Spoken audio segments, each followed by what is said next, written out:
Okay, I'll mainly just be using the dot cam here to show off some things, so I guess my time has started, yes.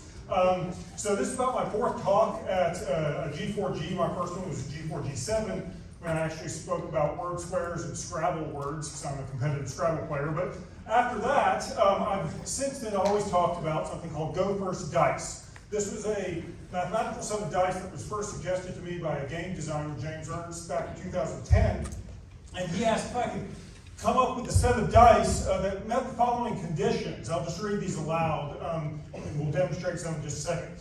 First, when you roll these sets of dice, these are supposedly to see who goes first in the game, which usually people just grab a six-sided die and roll, but you might tie. So he said, I don't want ever to be ties. So if you tie, you have to re-roll, and that can waste time. So no ties, and you want every possible ordering of the players to come up to be an equal chance, meaning that regardless of who grabs which die, they'll always have an equal chance of being first, second, or third. And even a little bit stronger than that, permutation-wise, the possibilities of a particular permutation or ordering of the players is always equal.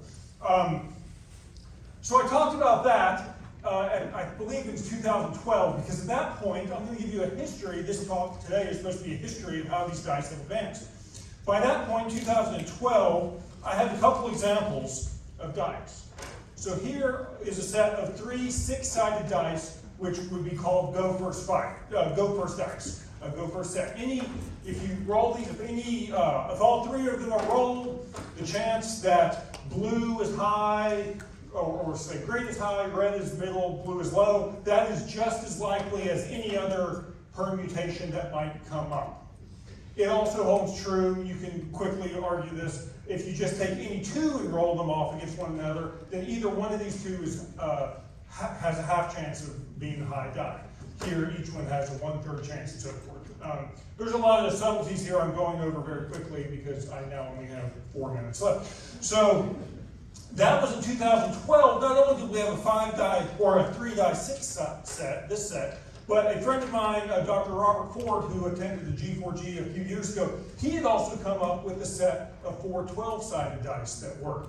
By the way, the easiest way to avoid having ties, of course, is just to distribute different numbers across all the dice. So these 4 12-sided dice have numbers 1 through 48 distributed across them in a way such that obviously there will not be ties, but the tricky part is putting the numbers in the right places on the right dice so that if these 4 dice are rolled against one another, each person has exactly a 1/4 chance of going first.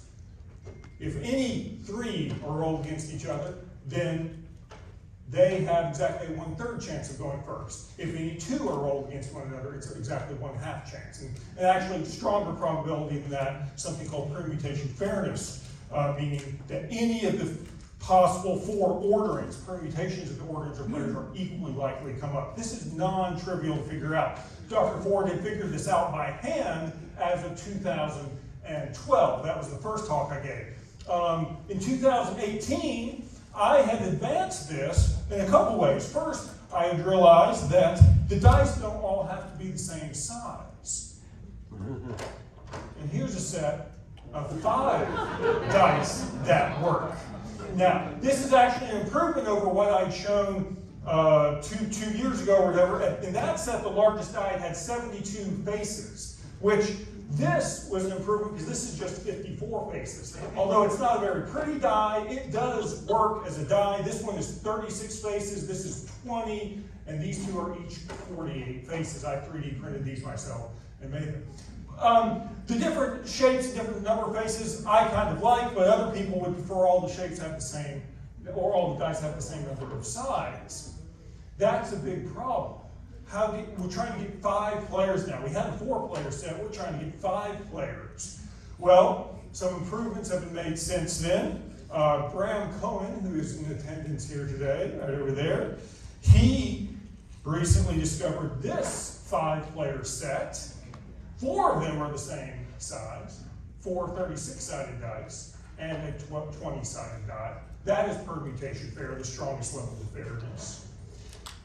In the meantime, a fellow in Australia named Dr. Michael Purcell contacted me and said, hey, I've seen your website, or there was a video number file on about this actually after he came, because he had discovered a set of 5 120-sided dice.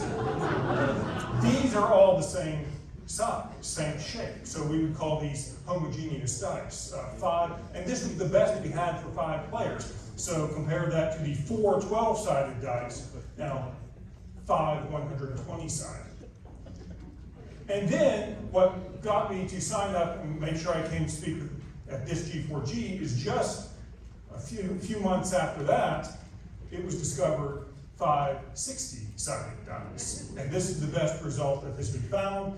These have actually been now mass produced by Dice Lab, who has a booth up in the, or out in the exhibitors hall. So if you want a closer look at these, including a slightly better explanation, you can look at those. And if you want to talk to me more about these, feel free to do so, because I really rushed through a lot of that. But I'm down to 10 seconds. So that's it. Thank you very much.